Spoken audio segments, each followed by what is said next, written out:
السلام علیکم۔ وعلیکم السلام ورحمۃ اللہ وبرکاتہ۔ کیا بھائی کب سے انتظار میں بیٹھا ہوں، کہاں تھے ہم لوگ؟ مفتی صاحب ابھی گئے، مفتی قاسم سے۔ بسم اللہ الرحمن الرحیم۔ وبالسند المتصل منا الى الامام الهمام الحافظ الحجة امیر المؤمنین فی الحدیث محمد بن اسماعیل بن ابراہیم بن المغیرہ بن بردزبہ البخاری الجعفی نفعنا اللہ بعلومہ آمین۔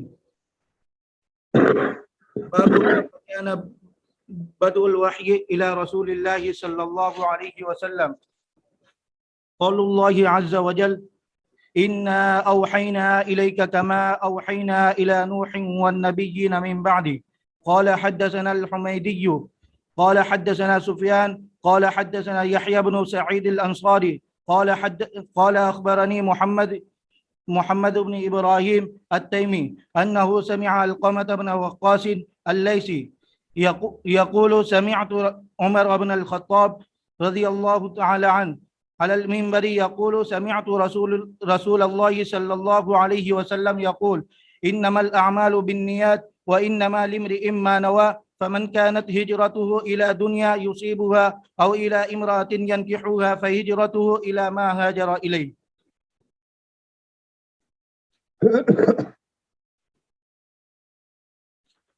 بسم اللہ الرحمن الرحیم۔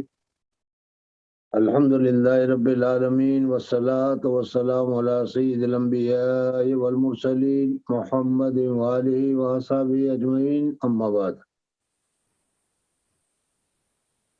آج بھی جو آپ نے عبارت پڑھی اس عبارت میں حدثنا سے پہلے حدثنا الحمیدی، اس سے پہلے قال کہا۔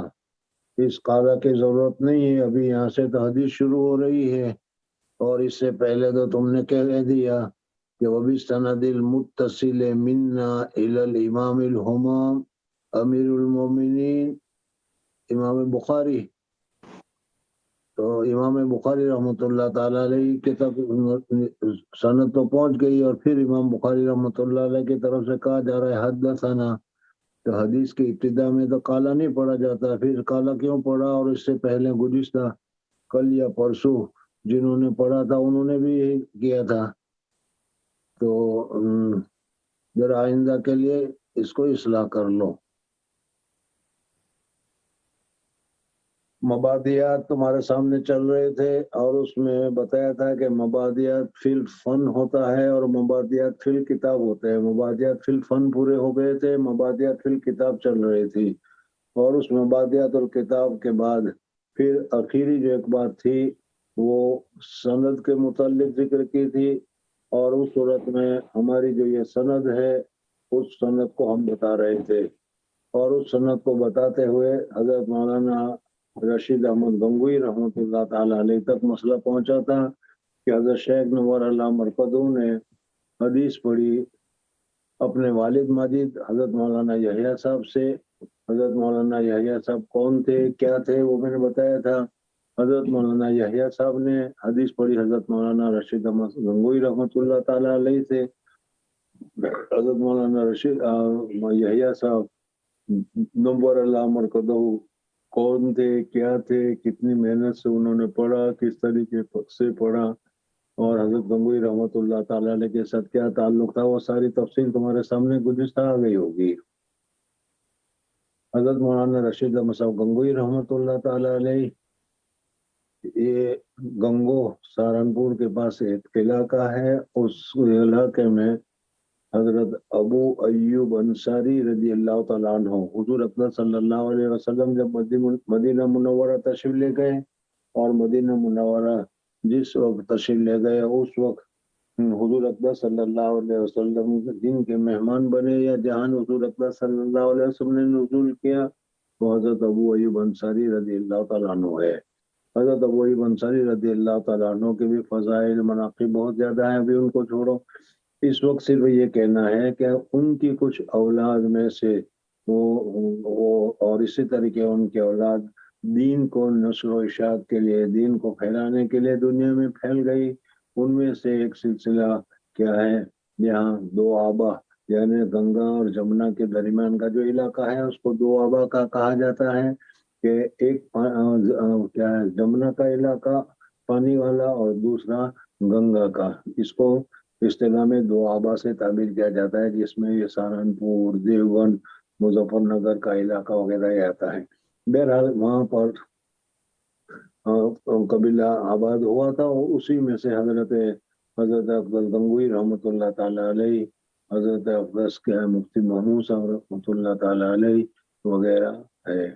اور یوں کہتے ہیں کہ حضرت ابو ایوب انصاری رضی اللہ تعالیٰ عنہ کا سلسلہ پھیلا، اور آج کل جہاں دنیا میں جہاں کہیں بھی انصاری لوگ ہیں جو حضرت ابو ایوب انصاری رضی اللہ تعالیٰ عنہ کے خاندان سے ہے. خیر بہرحال حضرت مولانا رشید احمد گنگوئی رحمۃ اللہ تعالیٰ علیہ گنگو میں پیدا ہوئے، اور ان کی حالات تو میں نے بتانا چاہ، لیکن کیا ہے بہت ہی اللہ تبارک و تعالیٰ نے ان کو بہت ہی اونچا درجہ دیا تھا، بہت ہی اونچا مقام دیا تھا. اور کیا ہے ان کے سلسلے میں ان کے انتقال کے بعد حضرت مولانا عاشق الہی صاحب مرٹھی رحمۃ اللہ تعالی علیہ نے ان کی سوانح لکھی ہے، اور وہ سوانح اتنی بہتر ہے، اتنی اچھی ہے، اور آج کل بازار میں وہ ملتی بھی ہے. اس وجہ سے میری رائے یہ ہے کہ آپ لوگ اس سوانح کو خرید لیں یا اس سوانح کو حاصل کریں. تمہارے انجمن وغیرہ میں بھی ہوگی. اس سوانح کو خود پڑھنے کا اہتمام کریں اور خود پڑھیں. ہم نے جب اس کو پڑھنے کا اہتمام کیا تھا تو کیا کہیں کیا حالت ہوئی تھی. بہرحال تذکرۃ الرشید نامی ایک کتاب ہے. اس تذکرۃ الرشید کو کسی صورت میں بھی چاہے تم خرید لو، اور خریدنے کے بعد اس میں حضرت مولانا رشید احمد گنگوئی رحمۃ اللہ تعالی علیہ کون تھے، کیا تھے، بچپن سے لے کر آخر تک، اور پھر ان کی ولایت کے اور ان کی فقاہت کے وغیرہ کے بہت سارے کیا واقعات اس میں تمہارے سامنے ملیں گے. اور یہ بہت ہی زیادہ مفید ہے، بہت ہی زیادہ اچھا ہے. اس وجہ سے اچھی کتابوں کا مطالعہ کرنا چاہیے. مجھے سوانح کو دیکھنے کا بہت شوق ہے اور مجھے بہت پسند ہے، اور جہاں کہیں مجھے سوانح کسی کی بھی، چاہے وہ کیا ہے صوفی ہو، چاہے وہ عالم ہو، چاہے وہ بزرگ ہو، چاہے کوئی ہو، مجھے بہت اچھا لگتا ہے. اور اس سے اپنے اندر جو قسم کا جوش اور جذبہ وغیرہ محسوس ہوتا ہے. اس وجہ سے میں آپ حضرات کو حضرت مولانا رشید احمد گنگوئی رحمۃ اللہ تعالی علیہ کی زیادہ تفصیلات وغیرہ نہ بتاتے ہوئے میں کہتا ہوں کہ تذکرۃ الرشید کا ضرور اس مہینے میں کسی صورت میں بھی اس کتاب کو حاصل کر کے اس کا مطالعہ کرو تو اس کو حضرت مولانا رشید احمد گنگوئی کون تھے وہ معلوم ہوگا. حضرت مولانا رشید احمد گنگوئی رحمۃ اللہ تعالی علیہ نے اس زمانے میں مدارس وغیرہ نہیں تھے، بلکہ جہاں جہاں کوئی عالم ہوا کرتا تھا طالب علم وہاں پہنچ جایا کرتے تھے اور وہاں رہ کر علم حاصل کیا کرتے تھے.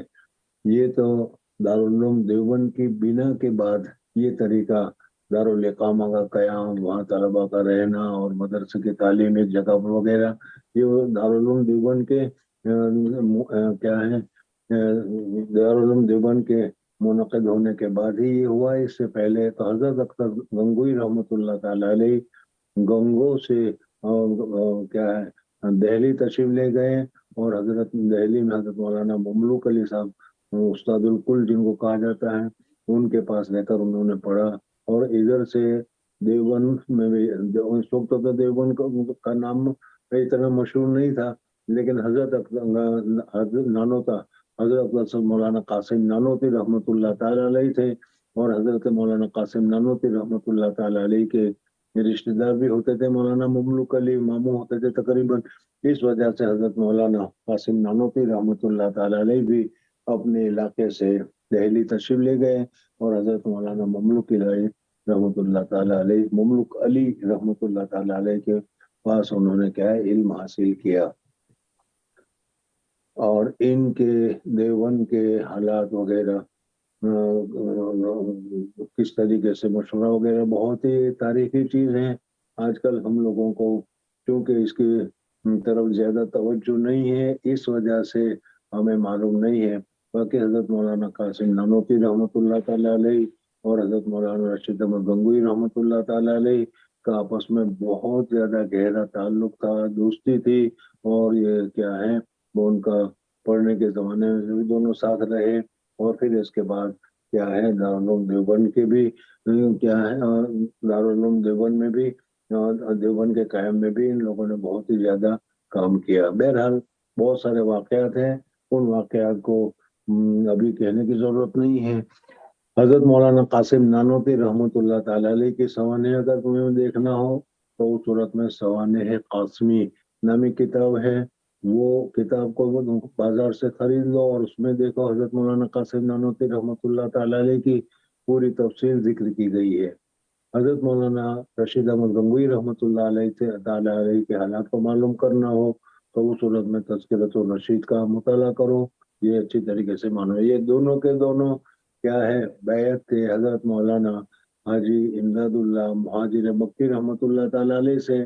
سب سے پہلے بیعت ہوئی حضرت مولانا رشید احمد گنگوئی رحمۃ اللہ علیہ. پھر اس کے بعد کیا ہے، حضرت مولانا قاسم نانوتوی رحمۃ اللہ تعالیٰ علیہ. حضرت مولانا رشید احمد گنگوئی رحمۃ اللہ تعالیٰ علیہ کی بھی بیعت کا جو واقعہ ہے بہت ہی دلچسپ ہے. کبھی موقع ہوا تو بتائیں گے. لیکن پھر اس کے بعد کیا ہے، دونوں کو خلافت بھی ملی.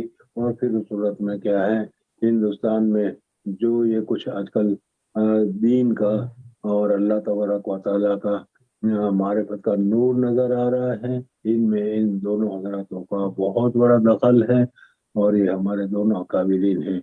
بہرحال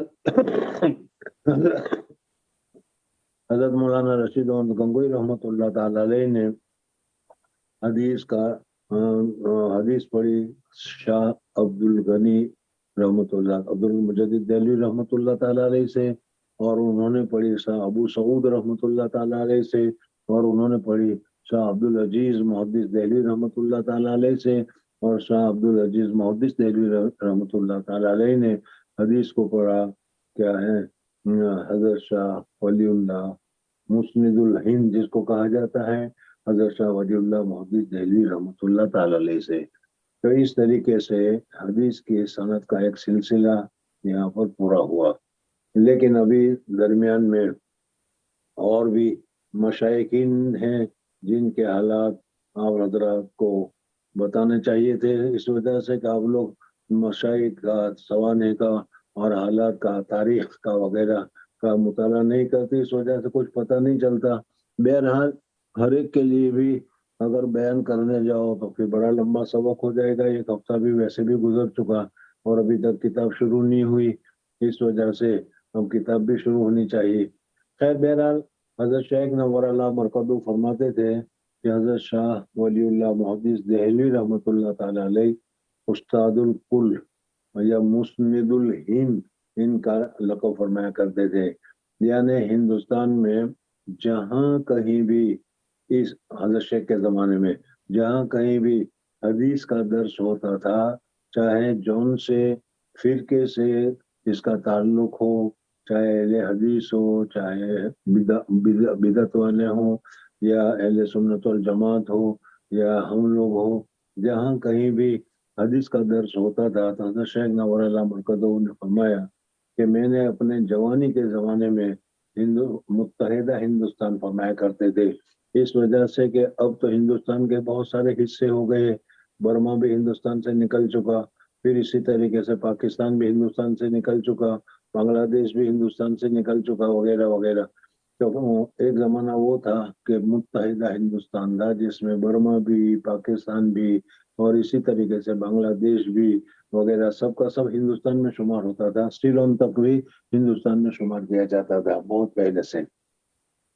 تو اس وجہ سے حضرت شیخ فرماتے ہیں کہ اس زمانے میں یعنی ابھی آزادی نہیں ملی تھی، آزادی سے پہلے انگریزوں کا دور تھا اور غلامی کا جو زمانہ تھا، اس زمانے میں نے جہاں کہیں مجھے معلوم ہوا کہ وہاں حدیث کا درس دیا جاتا ہے تو میں نے ان کو جوابی خط لکھا اور یہ پوچھا کہ آپ اپنی سند جو ہے یہ حدیث کے نعمت تمہارے پاس کہاں سے کس طریقے سے پہنچی، اس کو مجھے ذکر کیجئے، مجھے بتائیے. تو حضرت فرماتے ہیں کہ جہاں سے بھی میں نے پوچھا ہر ایک جگہ سے چاہے جس فرقے کا تعلق ہو ان کا سب کی سند حضرت شاہ ولی اللہ محدث دہلوی رحمۃ اللہ تعالیٰ علیہ پر پہنچتی ہے، اور حضرت شاہ ولی اللہ محدث دہلوی رحمۃ اللہ تعالیٰ علیہ کے ذریعے سے یہ حدیث کا درس کیا ہے ہندوستان میں پھیلا۔ یہ یاد رکھیں کہ حضرت شاہ ولی اللہ محدث دہلوی رحمۃ اللہ تعالیٰ علیہ کے والد تھے حضرت مولانا عبدالرحیم رحمۃ اللہ تعالیٰ علیہ، سلسلے نقش بندیہ کے وہ بڑے مشائخ میں شمار ہوتا تھا۔ بہرحال ان کا ایک مدرسہ تھا، وہ دلی میں مدرسہ انہوں نے قائم کیا تھا اور وہ دلی میں مدرسے میں پڑھاتے تھے۔ حضرت شاہ ولی اللہ محدث دہلوی رحمۃ اللہ تعالیٰ علیہ نے بھی اسی مدرسے میں رہ کر تعلیم حاصل کی، اپنے والد صاحب سے قصب فیض بھی کیا، اور فیض حاصل کرنے کے بعد پھر حضرت شاہ ولی اللہ محدث دہلوی رحمۃ اللہ تعالیٰ علیہ نے کیا مکہ مکرمہ مدینہ منورہ کا سفر کیا، اور مکہ مکرمہ مدینہ منورہ میں 2 سال رہ کر حضرت شاہ ولی اللہ محدث دہلوی رحمۃ اللہ تعالیٰ علیہ نے وہاں کے مشائخین سے، وہاں سے بزرگوں سے انہوں نے حدیث کو حاصل کیا۔ بہرحال یہاں ایک تیسری بات جو ہے وہ یہ ہے کہ جیسا کہ میں نے ابھی بتایا کہ ہمارا سب کا علمی روحانی رشتہ جو ہے حضرت شاہ ولی اللہ محدث دہلوی رحمۃ اللہ تعالیٰ علیہ تک پہنچتا ہے۔ حضرت شاہ ولی اللہ محدث دہلوی رحمۃ اللہ تعالیٰ علیہ حضرت شاہ عبدالرحیم ان کے والد ہیں، ان کے والد کا بھی بہت ہی اونچا مقام ہے۔ تم لوگوں نے فقہ کی ایک کتاب ہے، اس کتاب کے متعلق تم نے سنا ہوگا کہ فتاوی عالمگیری کے نام سے فقہ میں ایک کتاب ہے، فتاوی ہندیہ اس کا دوسرا نام ہے۔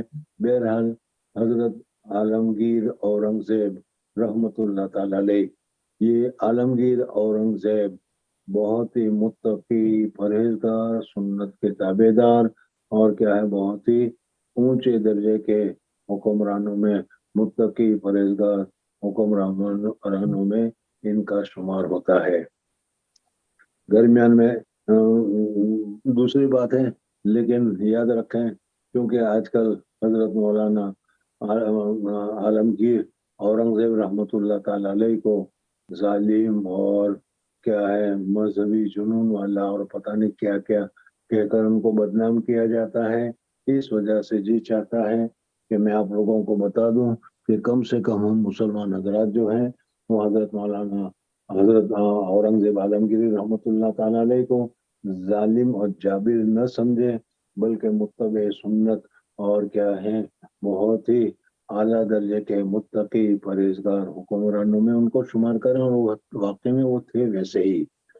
اور اس سلسلے میں دیکھو، اگر ذرا سی کیا ہے توجہ ہٹاؤ تو دیکھو کہ اکبر کا زمانہ ہے، مغل بادشاہ اکبر کا زمانہ ہے، اور اکبر تو جاہل تھا، ان پڑھ تھا، اس نے کیا ہے پڑھا وغیرہ نہیں تھا، لیکن جوانی ہی کی حالت میں وہ حکومت کے اوپر بیٹھ گیا اور حاکم بن گیا، ہندوستان کا کیا ہے حاکم بن گیا۔ اور حاکم بننے کے بعد جہاں اور بہت ساری چیزیں، بہت ہی اچھا آدمی تھا وہ، لیکن ان کے پاس مختلف قسم کے لوگ علماء کرام حاسدین وغیرہ، ان کے پاس جو خاص لوگ تھے ان کے 9 آدمی 9 رتن کہا جاتا تھا، تو اس میں آپس میں کیا ہے مخالفت کی وجہ سے یہ اس کو بادشاہ کو کچھ بتایا، وہ کس کو کچھ بتایا، اس طریقے سے اس کا دماغ خراب کیا۔ بہرحال اس نے ارتداد اختیار کیا، اور ارتداد اختیار کرنے کے بعد ایک نیا دین الہی کے نام سے قائم کیا۔ بہرحال تاریخ میں دیکھو کہ مغل سلطنتوں کی تو یہی ملے گی، پھر اس کے بعد انہوں نے کیا ہے دوسرے حکمران سے، ہندو کافر حکمران کی بیٹیوں سے نکاح کیا وغیرہ، اور اس طریقے سے اکبر نے جہاں حکومت بہت اچھی طریقے سے چلائی، لیکن اس کے ساتھ ساتھ اس قسم کی کام اور اس قسم کے حرکتیں بھی بہت ساری کی۔ بہرحال اس وقت حضرت مجدد الفسانی رحمۃ اللہ تعالی علیہ کو اللہ تبارک و تعالیٰ نے پیدا کیا، اور حضرت مجدد الفی ثانی رحمۃ اللہ تعالی علیہ نے خطوط کے ذریعے سے حکومت کے ساتھ کیا ہے مقابلہ کر کے حکومت کے لوگوں کو راہ راست کے اوپر لائے، اور لانے کے بعد دین کی حفاظت فرمائی، اور دین اور حضور اکرم صلی اللہ علیہ وسلم کی سنتوں کو باقی رکھا اور سنتوں کو جاری فرمایا، اور یہ سلسلہ چلتا رہا حکمرانوں کے اوپر بھی۔ اس طریقے سے حضرت شاہ ولی مجدد الفسانی رحمۃ اللہ تعالی علیہ، پھر مجدد الفسانی رحمۃ اللہ علیہ کے اولاد حضرت معصوم رحمۃ اللہ تعالی علیہ وغیرہ، انہوں نے بڑی محنتیں کی، اور محنت کرنے کے بعد یہ جو کیا ہے مغلیہ حکومت جو راستے سے ہٹی ہوئی تھی، آہستہ آہستہ پھر وہ راستے پر آنی شروع ہوئی۔ شاہجہاں اور شاہجہاں کے علاوہ پھر جو دوسرے حضرات تھے ان کے اندر میں بھی حضرت مولانا مجدد الفسانی اور ان کے خلفاء کی وجہ سے اللہ تبارک و تعالیٰ نے بہت ہی زیادہ کیا ہے ان کو اسلام کی دولت سے مالا مال کیا، سنت سے مالا مال کیا، اور اس طریقے سے وہ راہ حق پر آئے۔ اور سب سے زیادہ جو راہ حق پر آئے وہ کیا ہے عالمگیر اورنگزیب رحمۃ اللہ علیہ تھے، اور عالمگیر اورنگزیب رحمۃ اللہ تعالی علیہ نے بالکل سنتوں کے مطابق اور تقوی اور طہارت کے مطابق پوری ہندوستان میں حکومت کی، اور حکومت جتنی اکبر نے اپنے زمانے میں کی تھی اس سے زیادہ زمین پر اللہ تبارک و تعالیٰ نے حضرت عالمگیر اورنگزیب رحمۃ اللہ تعالی علیہ کی مغلیہ حکومت کو رکھا، اور حضرت نے پوری طریقے سے مغلیہ حکومت میں سنت کے مطابق کیا ہے انہوں نے۔ بہرحال میں یہ بتانا چاہ رہا تھا کہ اس وقت حضرت عالمگیر اورنگزیب رحمۃ اللہ تعالی علیہ نے 200 بڑے سے بڑے علماء کو جمع کیا، اور جمع کرنے کے بعد انہوں نے کہا کہ اسلامی طریقے پر زندگی گزارنے کے لیے، اسلامی طریقے پر کیا ہے حکومت کرنے کے لیے اسلامی احکامات کی ہمیں ضرورت ہے، تو ایک کتاب کو تیار کی جائے، اور ایک کتاب کو لکھی جائے کہ جس کو سامنے رکھ کر کوئی آدمی اگر زندگی گزارنا چاہے، جن کو سامنے رکھ کر اگر کوئی آدمی حکومت کرنا چاہے، جن کو سامنے رکھ کر اگر کوئی آدمی کیا ہے اللہ اور رسول کے طریقے پر چلنا چاہے تو اس کے لیے آسان ہو جائے، اس طریقے سے اس کتاب کو لکھو۔ اس کتاب کے لکھنے والے میں حضرت شاہ ولی اللہ محدث دہلوی رحمۃ اللہ علیہ کے جو والد تھے شیخ عبد الرحیم، وہ اس میں شامل تھے۔ اس سے اندازہ لگاؤ کہ حضرت شاہ ولی اللہ محدث دہلوی رحمۃ اللہ علیہ کے والد جو تھے، ان کے والد کا کیا مقام تھا اور کیا درجہ تھا۔ خیر بہرحال حضرت مولانا عبد الرحیم رحمۃ اللہ تعالی علیہ نے مدرسہ قائم کیا تھا، اور اسی مدرسے میں کیا ہے حضرت شاہ ولی اللہ محدث دہلوی رحمۃ اللہ تعالی علیہ نے پڑھا، اور پڑھنے کے بعد فارغ ہو گئے، اور فارغ ہونے کے بعد پھر وہ ہندوستان سے حرمین چلے گئے، اور حرمین جا کر 2 سال مستقل وہاں رہ کر حرمین کے مکہ مکرمہ مدینہ منورہ کے جو علماء کرام تھے، مشائخ اعظام تھے، ان علماء کرام اور ان مشائخ اعظام سے حضرت شاہ ولی اللہ محدث دہلوی رحمۃ اللہ تعالی علیہ نے علم حدیث کو حاصل کیا۔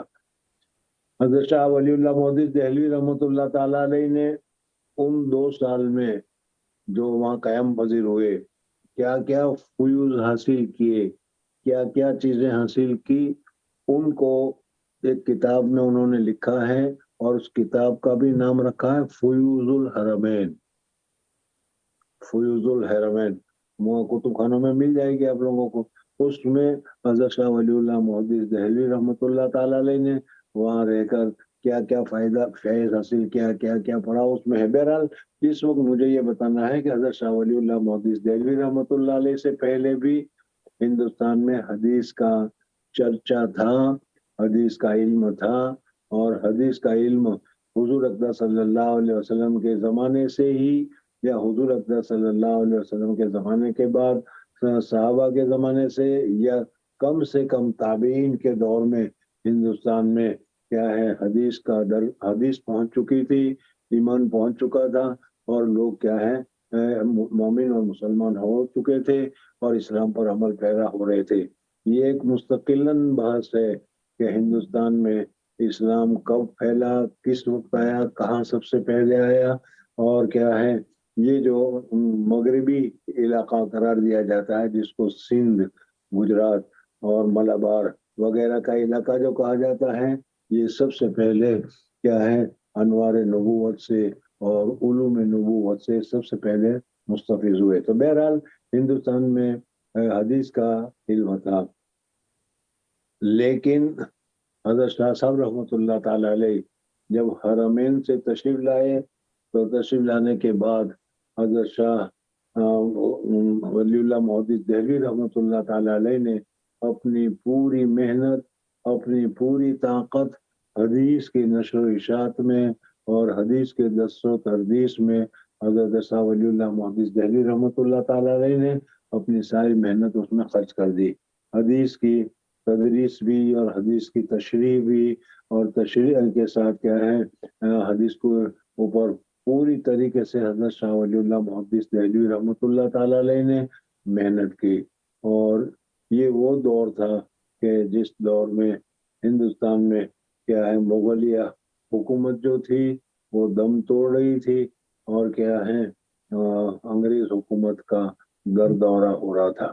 بہرحال حضرت شاہ ولی اللہ محدث دہلوی رحمۃ اللہ تعالی علیہ نے بہت ہی زیادہ محنت اور کوشش کی، اور ان کو اللہ تبارک و تعالیٰ نے حضرت شاہ ولی اللہ محدث دہلوی رحمۃ اللہ تعالیٰ علیہ کو اللہ تبارک و تعالیٰ نے اولاد بھی بہت ہی شاندار دی تھی۔ ان اولاد نے بھی ذہین، فہیم اور اعلیٰ درجے کا ان کو بھی علم حاصل ہوا، اور انہوں نے بھی کام کیا، جیسے شاہ عبدالعزیز محدث دہلوی رحمۃ اللہ علیہ، شاہ عبد القادر محدث دہلوی رحمۃ اللہ تعالیٰ علیہ وغیرہ۔ امام شاہ صاحب رحمۃ اللہ علیہ کے 4 صاحبزادے تھے۔ ان چاروں صاحبزادوں نے جو کیا ہے اپنی ساری زندگی حدیث کے نشر و اشاعت میں اور حدیث کے درس میں انہوں نے لگا دیا۔ اس وجہ سے اب ہندوستان میں کیا ہے جہاں کہیں بھی کوئی محدث ہوتا ہے، کوئی حدیث پڑھانے والا ہوتا ہے، وہ سب حضرت شاہ ولی اللہ محدث دہلوی رحمۃ اللہ علیہ کے سلسلے سے جا کر ملتے ہیں۔ اس لیے اب اس وقت بھی جیسے دارالعلوم دیوبند قائم ہونے کے بعد اب ہندوستان میں جہاں کہیں بھی تم، دنیا میں جہاں کہیں بھی تم دیکھو، چاہے وہ یوروپ ہو، چاہے وہ امریکہ ہو، چاہے دوسری جگہ ہو، اگر کوئی عالم ملے گا تو اس عالم کا سلسلہ یا تو وہ خود دیوبند کا پڑھا ہوا ہوگا، یا اس کا استاد دیوبند کا ہوگا، یا استاد کا استاد دیوبند کا ہوگا۔ تو اسی طریقے سے کیا ہے حضرت شاہ ولی اللہ محدث دہلوی رحمۃ اللہ تعالی علیہ نے جب حدیث کا سلسلہ شروع کیا، پڑھانے کا سلسلہ شروع کیا، تو پھر حضرت شاہ ولی اللہ محدث دہلوی رحمۃ اللہ تعالی علیہ کے بعد حضرت شاہ عبدالعزیز جو حضرت شاہ ولی اللہ محدث دہلوی رحمۃ اللہ علیہ کے سب سے بڑے صاحبزادے ہیں، شاہ عبدالعزیز محدث دہلوی رحمۃ اللہ تعالی علیہ۔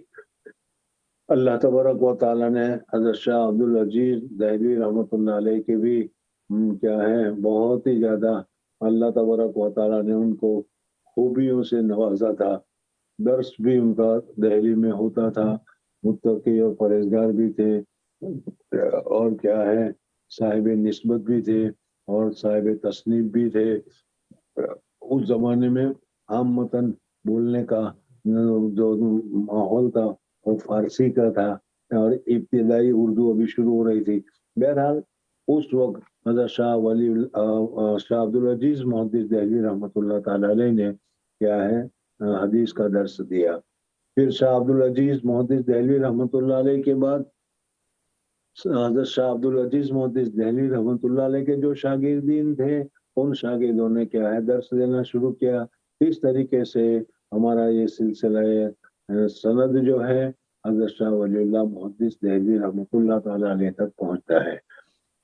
تو میں نے شروع میں بتایا تھا کہ حضرت شیخ نور اللہ مرقدہ نے 2 آدمیوں سے بخاری پڑھی ہے، ایک تو حضرت مولانا یحییٰ صاحب سے رحمۃ اللہ تعالی علیہ، اور اس وجہ سے کہ حضرت مولانا خلیل احمد صاحب سہارنپوری رحمۃ اللہ تعالیٰ علیہ جو مظاہر علوم سہارنپور کے شیخ الحدیث تھے، حضرت شیخ الہند حضرت مولانا محمود الحسن رحمۃ اللہ علیہ کا ساتھ دوست تھے، اور ایک ہی شیخ حضرت مولانا رشید احمد گنگوئی رحمۃ اللہ تعالیٰ علیہ کے دونوں خلیفہ تھے، اور انہوں نے انگریز کا دور تھا، اس انگریزوں سے آزادی کو حاصل کرنے کے لیے جو انہوں نے مسائی جمیلہ کی ہے، اس مسائی جمیلہ میں سے ایک کام یہ تھا کہ مکہ میں جا کر، چونکہ وہاں ترکوں کی حکومت ہے، تو ترکوں سے مدد حاصل کی جائے، اور اس وجہ سے یہ حضرات کیا ہے حج کے لیے وہاں پہنچے تھے،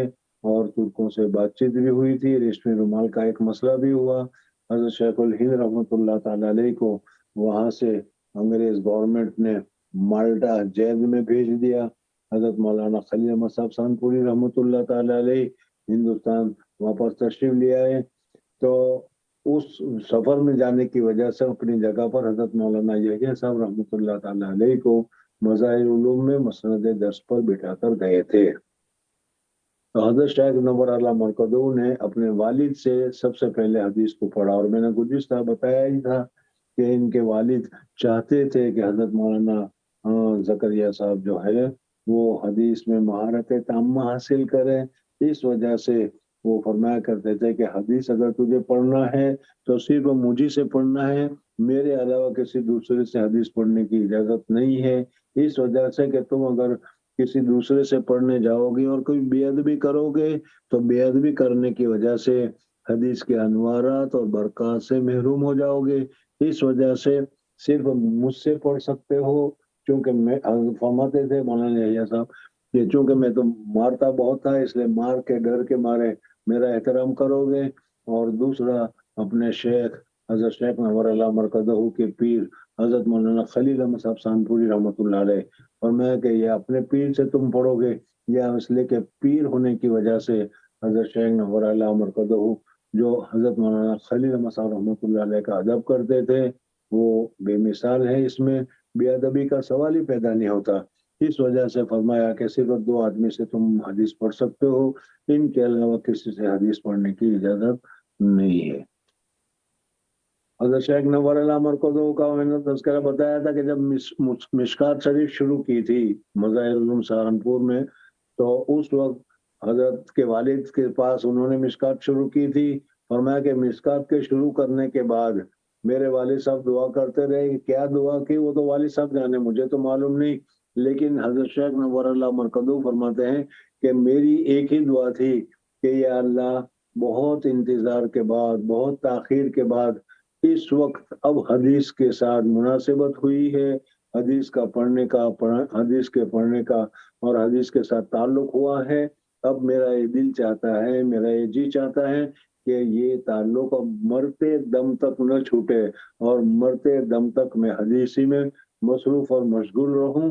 حضرت فرماتے تھے میری صرف یہی ایک دعا تھی، اللہ تبارک و تعالیٰ نے وہ دعا قبول کر لی، اور اس دعا قبولیت کے بعد پھر حضرت شیخ نور اعلیٰ مرکزہ نے پہلے تو حضرت مولانا یحییٰ صاحب سے دور حدیث کی کتابیں پڑھی، اور پھر اس کے بعد پھر کیا ہے دوسرے سال میں حضرت مولانا خلیل احمد صاحب سہارنپوری رحمۃ اللہ تعالیٰ علیہ سے حضرت شیخ نے دورہ پڑھا، تو اس طریقے سے حضرت شیخ نے دورہ 2 سال پڑھا، 1 سال حضرت مولانا یحییٰ صاحب کے پاس، اور دوسرے سال حضرت مولانا خلیل احمد صاحب سہارنپوری رحمۃ اللہ تعالیٰ علیہ کے پاس۔ اب حضرت مولانا یحییٰ صاحب کا جو سلسلہ ہے وہ تو حضرت شاہ ولی اللہ محدث دہلوی تک میں نے بتا ہی دیا، اب یہ دوسرا سلسلہ جو ہے وہ حضرت شیخ نور اعلیٰ مرکزہ نے حدیث پڑھی حضرت مولانا یحییٰ صاحب سے۔ حضرت شیخ نور اعلیٰ مرکزہ کو اور بھی سندیں دوسروں سے حاصل ہے، جیسے مدرسے کے بانی یا مدرسے کے ایک بہت بڑے کیا ہے عالم مولانا عنایت الہی تھے، ان کے ذریعے سے بھی سند حاصل ہے۔ حضرت شیخ نے اوجز المسالک میں لامع الضراری میں کیا ہے پوری تفصیل لکھی ہے، اگر کسی کو تفصیلات وغیرہ سے معلوم کرنا ہو تو اس میں دیکھ لیں،